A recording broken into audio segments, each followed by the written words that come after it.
Grand Rising and great tidings, one and all. A little more on this week's weekly rhythm. So lots going on. The card of the week this week is the universe, which is significant. That really means that there's a cycle of change, a large scale of, extreme magnitude of shifts that are happening for each and every one of us. Now, as that happens in this season, right, we went through a pretty potent new moon last week. And as we go through that, still in this eclipse season, things are all about, deep revealings, about powerful changes, about the tides, currents, and waves of transformation, which are coming in powerfully this week. In fact, this week we've got already spice coming in from geomagnetic storms, things barreling in from the sun to help hasten this process. And that's really what that does, is these solar flares, these coronal mass ejections are just large waves of energy. And very much like surfing, when it comes in, when we are in a state of readiness, of intentionality, of connectivity, then we can just ride these waves actually rather easily in most of the cases. However, often our attention is elsewhere. We are distracted.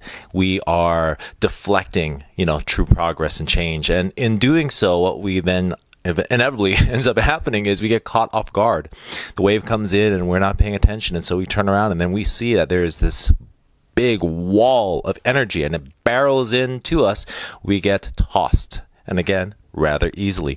So as we look at this week, then it's about change. It is about transformation. It is about getting from where we are currently and this person that we've created ourselves to be, that we continue to evidence ourselves as, to move with our own process of becoming and to truly embody the being that we are. And there's a whole process to that. When we look at ego and essence, for example, the identity we've created for ourselves and the true presence that lies within, that awaits, that is here for us in each and every moment.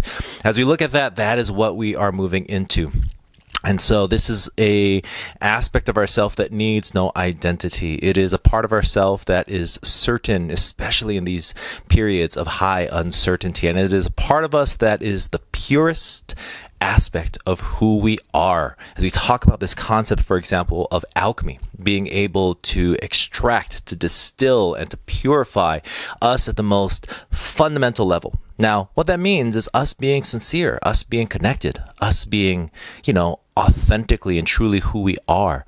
And often we find that it's actually rather difficult because we've so invested ourselves in the person that we wanted to be, this concept of identity. And that identity is ultimately very fragile. It requires having external reference points, other people, jobs, titles, careers, all of these different things that we present ourselves to be.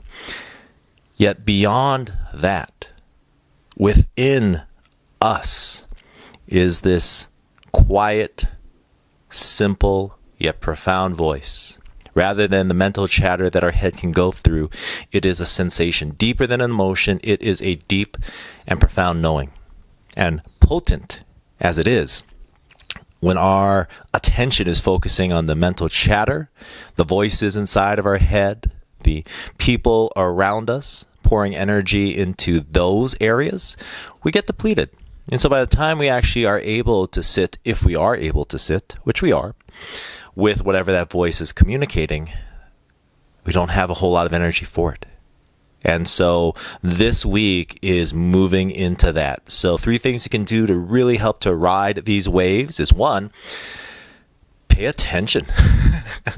Be aware of what you're experiencing. And that can be something as simple as feeling tired. That can be something as simple as a tightness in your neck. That can be something as simple as an emotion and sensation that's coming up. Just be aware and pay attention. 2, get yourself into a more centered state. Relax. Do things that help you to feel more relaxed. Do things that allow us to really focus rather than to task. And what that means is, rather than taking on all of these different obligations and responsibilities, slow things down and just allow yourself that spaciousness to be really present with what's happening right now for you. And 3, Give yourself a direction to look towards. As we slow, as we still, as we connect, as we reclaim that energy, what is it that you feel is missing? And what is it that you desire to create? What does that life look like? What does it feel like? What is the sensation of being happy and joyous in a place of wonder, excitement, and love? Whatever that is for you. Inspiration. Whatever that is for you, allow yourself to play with that this week. Because that which we are actively seeking actively seeks us. And really allowing ourselves that time to slow down, slow our roll before we go, is what's going to allow us to move in flow. That's it for now, though. Love and aloha. Take care, and ahui ho.